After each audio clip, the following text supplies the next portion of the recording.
witches, how you doing today? We're back with another video, and today I want to talk a little bit about something you see a lot.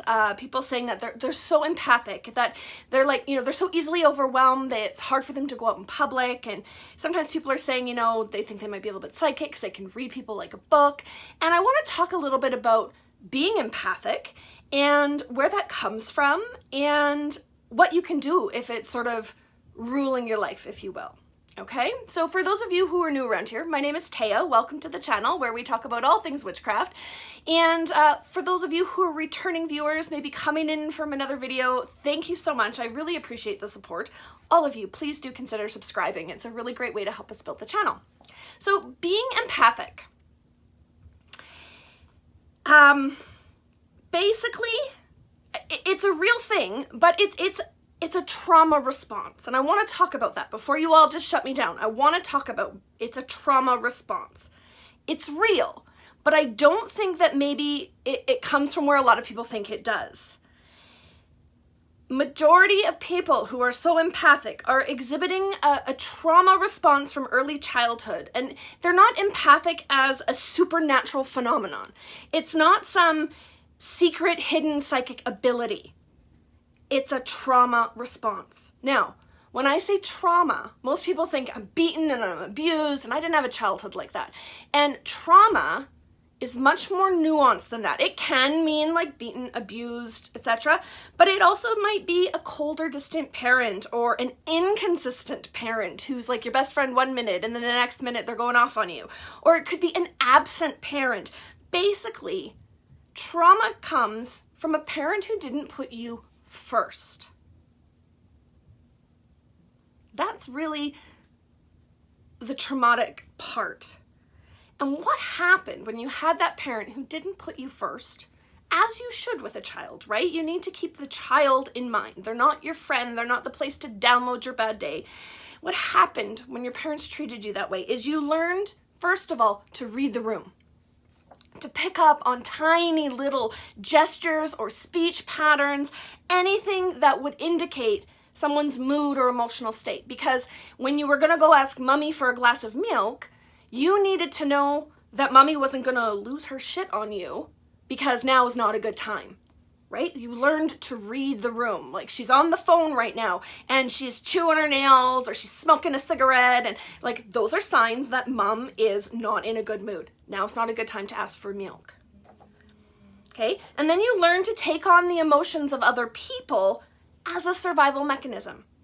So when dad came home from work and he sat down and he'd be like, wow, blah, blah, blah, work today and this sucked and that sucked. You learn to be like, yeah, dad, that sucks. Because when you put yourself on the same side as your parent, then you're in it together, and they're not going to turn around and eject that anger onto you, right? You learn to pick up their emotional response and make it your own. And it helped you fit in and align yourself with your parent, right? So basically, we learn to take on the emotions of others as our own and to read the room, all those gestures and small speech patterns. So does that make us a supernatural psychic empath?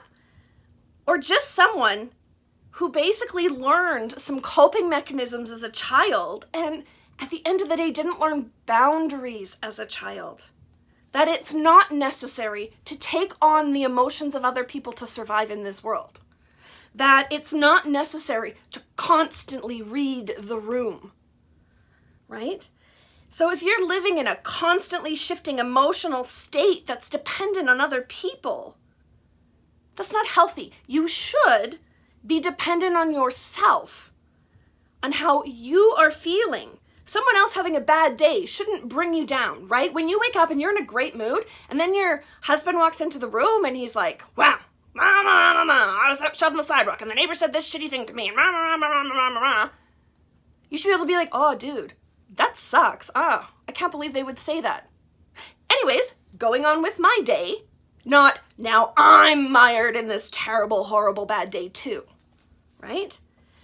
Now, this is a really nuanced topic. I'm just touching on the lightest, topmost points here.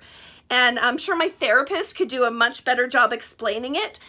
Basically, this isn't something I can really easily explain in a 10-minute video, but I think you kind of get the gist, right? These are trauma responses that we learned as very young children. And what it boils down to is your empathic abilities aren't supernatural. They're learned abilities from a childhood trauma. Now, does that make them any less valid? Absolutely not. These are actually some great skills to have, as long as it's not unconsciously controlling your life.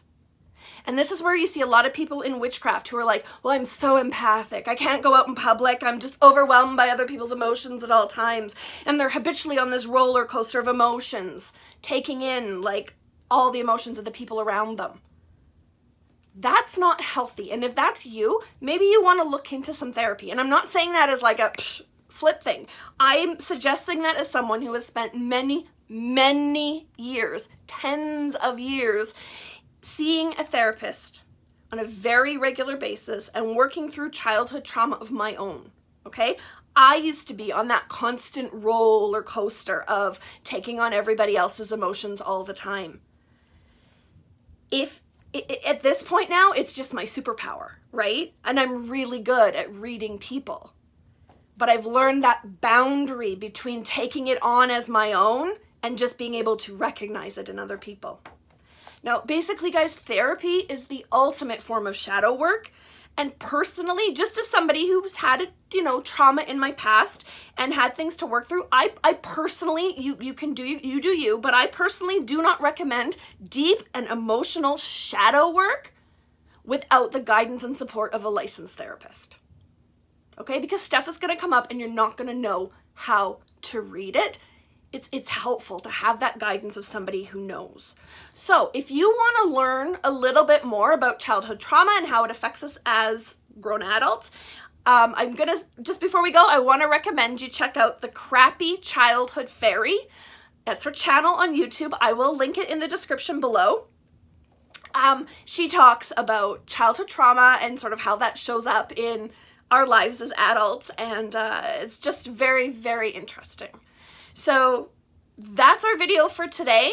If you want to know a little bit more, check out that Crappy Childhood Fairy channel. And otherwise, yeah, embrace your empathic abilities. But if they're running your life, if it's ruling your life, maybe look at getting some help in learning to set some boundaries with it. Okay? All right. Mwah. Thanks so much for hanging out, you guys. We'll catch you in the next one.